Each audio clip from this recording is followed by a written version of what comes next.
Welcome to this episode of the Million Dollar Mastermind. I'm Larry Weidel, and before we get started, if you want to know exactly how to win again and again, go to weidelonwinning.com/webinar now to watch something I've put together for you. Now let's get going into this episode of Million Dollar Mastermind. I'm here talking today to Tyler Sullivan.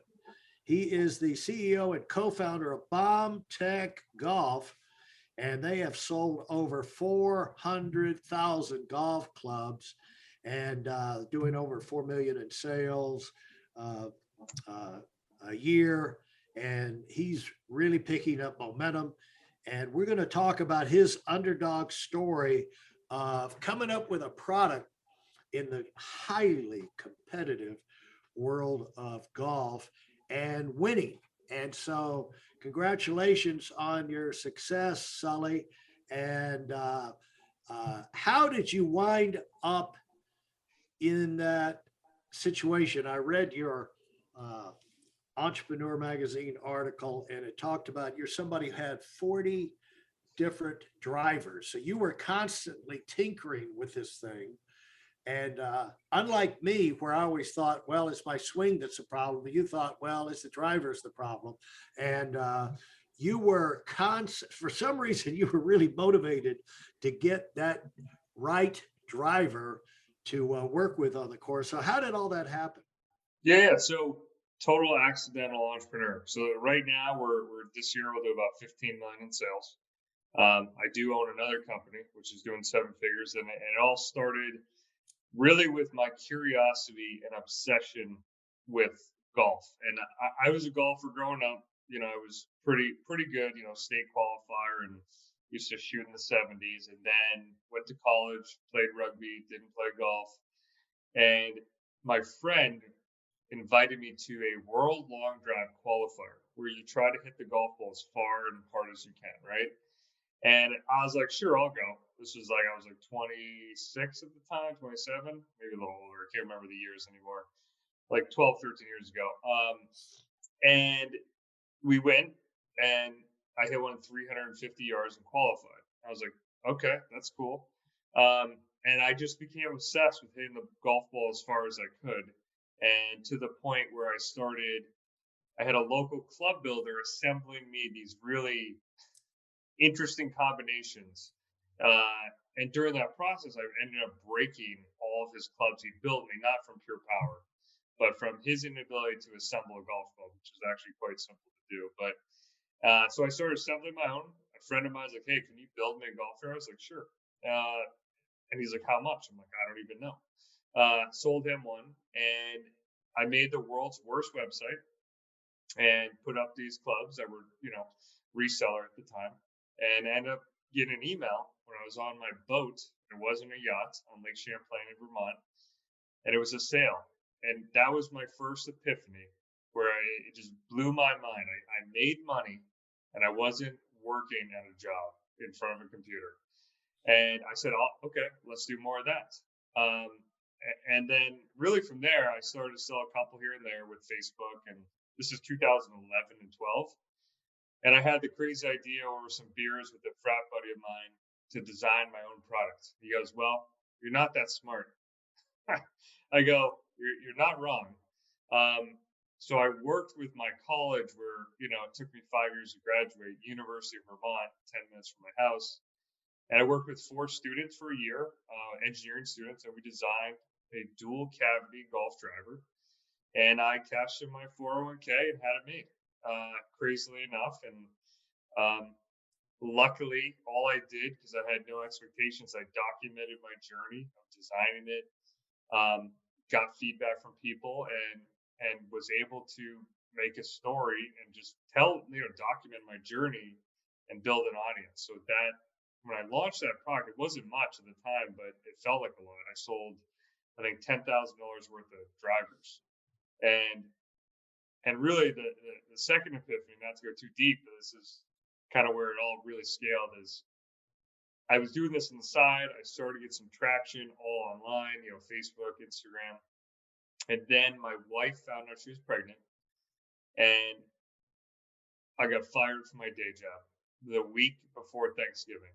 Just found out she was pregnant, and that was the go time moment, and that was the hardest year of my life because I worked 20 hours a day, 7 days a week to figure this thing out, to literally survive with a newborn on the way. And I worked 20 hours a day, 7 days a week for a couple of years, 3, 4 years with a newborn kid, just to try to see if I could make it happen. And luckily, I was able to scale it up. Now I think we've almost sold 600,000 clubs, and really, it's never saw it coming. But if you work hard and have a good product, you get lucky.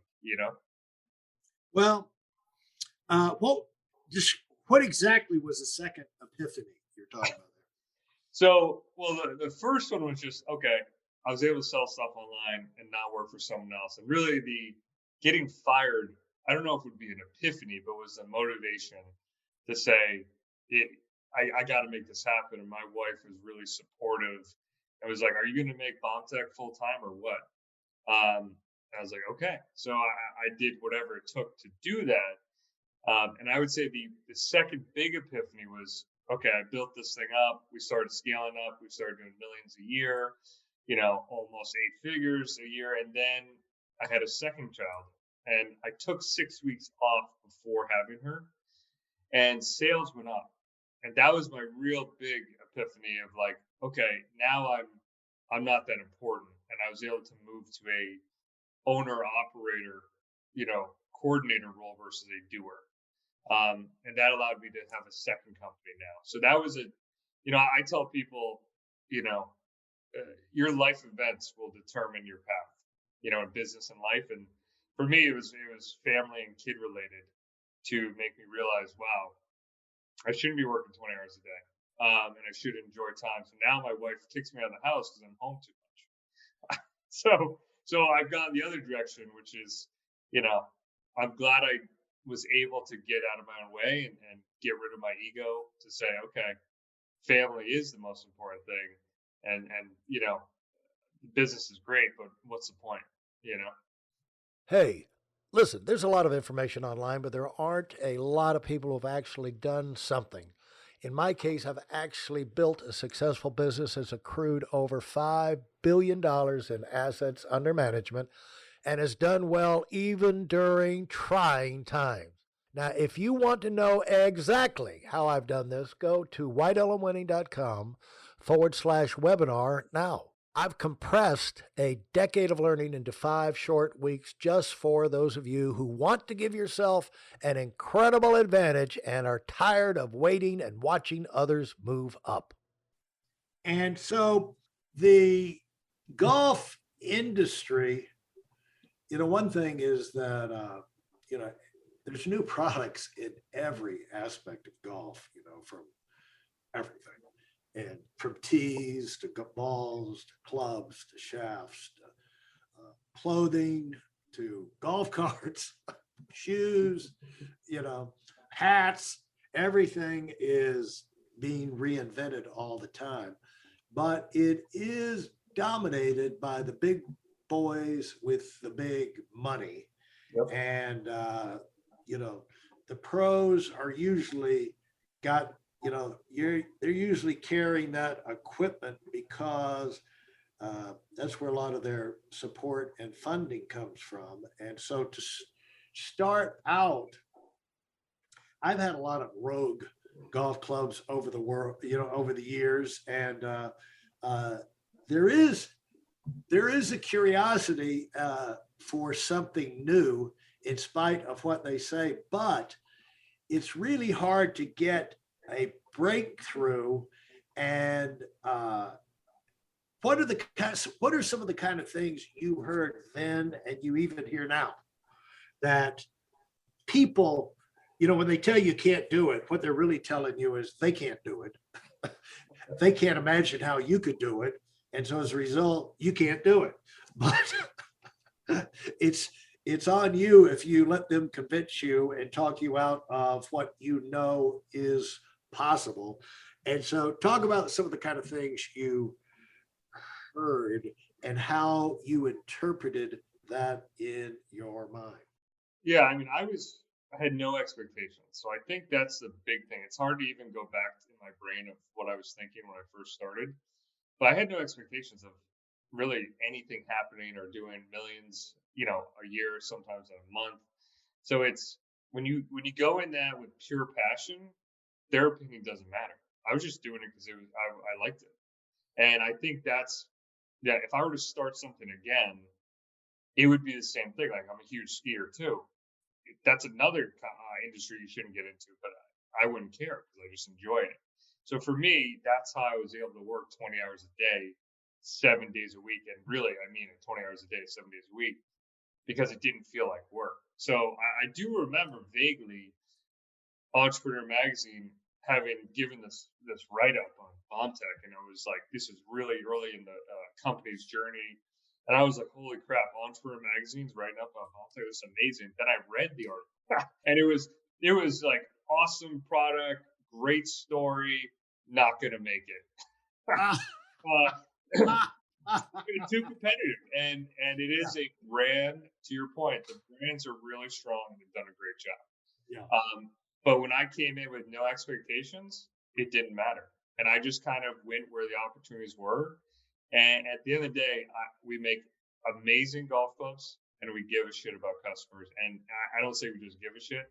We actually have the best customer service in the world. And we make them feel like they are family because they are. And we're a small company. And I think that over time, over 8-9 years, has just given us a ton of momentum. We're doing over 7 figures a month right now. And I only have 2 employees. So it's a super lean, highly profitable, scalable business. But if I wasn't so stubborn and didn't care and had no expectations, it would have never become what it is. If I listened to the naysayers and whatever, because, outside of entrepreneurs saying that we weren't going to make it, most of the family and friends were very supportive. But I just had no direction of like how big it was going to be or what it was going to be, which is, I think, the beauty of it, Yeah. And great insight there. And thanks for sharing that. If you enjoyed what you've heard and are dead serious about finding out for yourself exactly how this works in the real world, I've taken the most valuable business lessons I've learned over 40 years and put them into something for you to watch. Go to whiteelementwinning.com/webinar now in order to move up as fast as possible. I'm Larry Weidel, and I run the $1 Million Mastermind. Go, go, go.